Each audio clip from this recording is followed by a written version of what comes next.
Bem-vindos a bordo da Aviação TV. Hoje estamos aqui numa edição especial porque está muito vento, é ótimo para nós conseguirmos captar os aviões, conseguimos ter momentos fantásticos, mas também há algo aqui que é bastante atrativo. Temos hoje connosco o Dyer da Big Jet TV, que, como sabem, é nosso parceiro ao longo destes anos.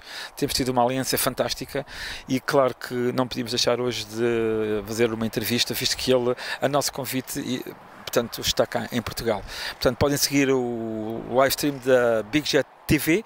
A edição que ele fez aqui foi só para membros, mas o Daniel vai fazer então uma entrevista. O nosso grande documentador, Daniel, que por acaso também é britânico, e juntamente com o Jerry da Big Jet TV. Por isso, acho que vale a pena estarem desse lado. Não se esqueçam, como sempre, de comentarem onde é que nos estão a ver. Gostamos de saber até onde é que vai os nossos live stream, até onde é que vão as nossas peças. Vou passar então aqui ao Daniel, que da Canadá vai entrevistar o Jerry da Big Jet TV. Como sabem, a Big Jet TV, se não é o maior, é quase certeza absoluta, o maior canal de live stream de aviação do mundo. Começou mais ou menos na mesma altura do que a Aviação TV, que nós começámos o nosso canal, como sabem, em 2014, e o Jerry pouco depois, portanto, começou com os live stream, e a gente também mais ou menos começámos em simultâneo por uma dessas datas, 2016, 2017, portanto, acho que vale a pena vocês continuarem também desse lado a seguirem. Como sabem, nós estamos em vários canais, em várias redes. Estamos, portanto, na rede do X, que era o antigo Twitter, estamos no Instagram, estamos no YouTube e, claro, estamos no Facebook e, quem não sabe ainda, estamos no TikTok. Portanto, não se esqueçam que a Aviação TV está presente em todo o lado. Também vamos estar esta semana, já na sexta-feira, em Ponte Sor. Então vou passar ao Daniel para entrevistar o Jerry.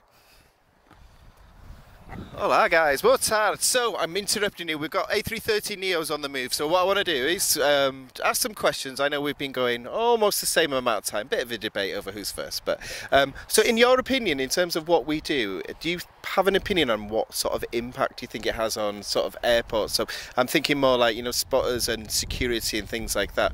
I know some people sort of are not into the sort of live streaming side of things, but in terms of impact, I think it's a good thing. But I'm always curious as to sort of the opinion on the older channels, what that is.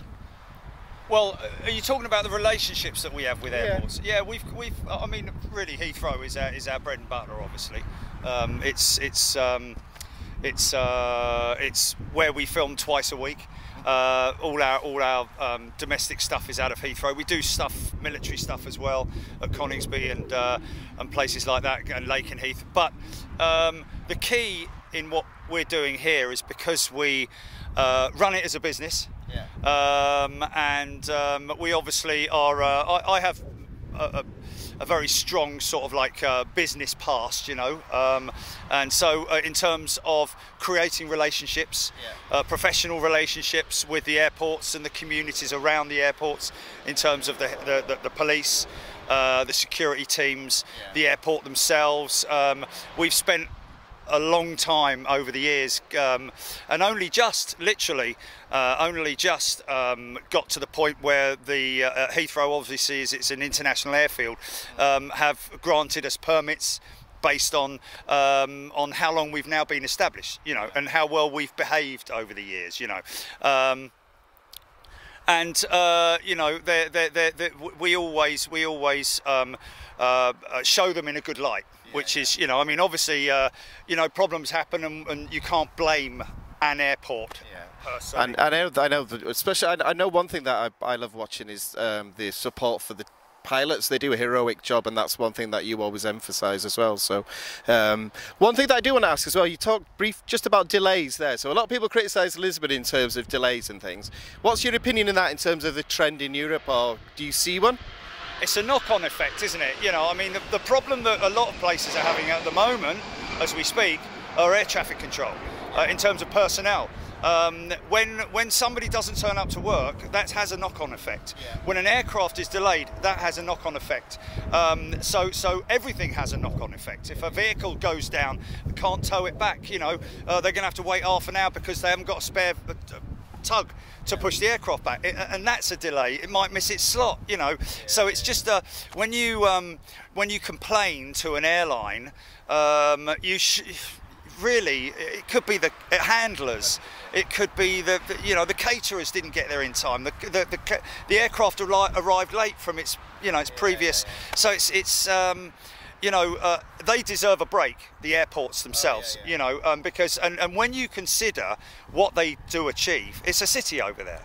That is a city. There are thousands of people who have fully paid jobs and full days work in so many different departments, the maintenance teams, just everybody is important at an airport. The loo cleaners, even the people who clean the loos and look after all of that stuff, and they do it with a happy face as well. And 365 days of the year, so there's no bank holidays for them as well. So no, I agree with you, but I'm just really curious as to sort of your opinion on that as well. So one thing that I am aware of is your viewers are desperate to see some A330neo. So just before I let you go, what's been your highlight of Lisbon Airport today? Oh man, this is our 4th visit, and this is the best one so far. Okay.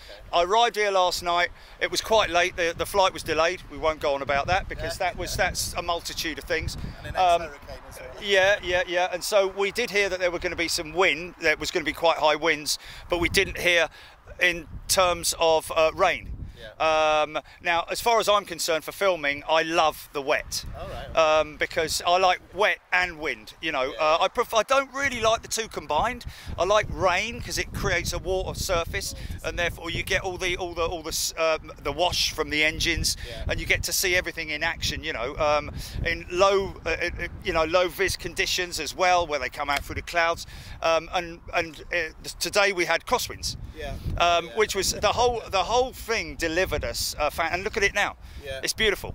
So we've had everything this morning from lashing rain, high winds, crosswinds, 2 runway operations, some great variety of aircraft as well. Lisbon really does deliver, and you're saying that Qatar's new here as well. So there's a lot of good stuff always to see here.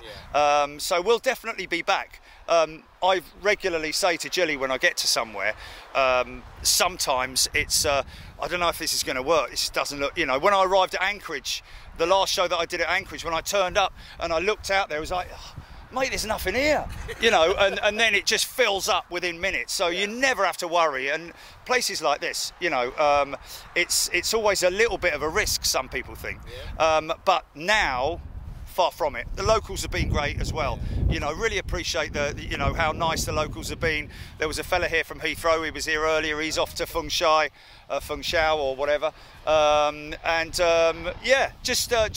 Just a great eclectic mix of jets and stuff that we don't, like my members are saying, stuff that you don't generally see before, around very often. Well, I know you're interested in the A330neo, so I suspect that's what we're going to have left. So So what I'm going to do is I'm going to let you get back to your viewers. So guys, that is Big Jet TV and Aviação TV, guys.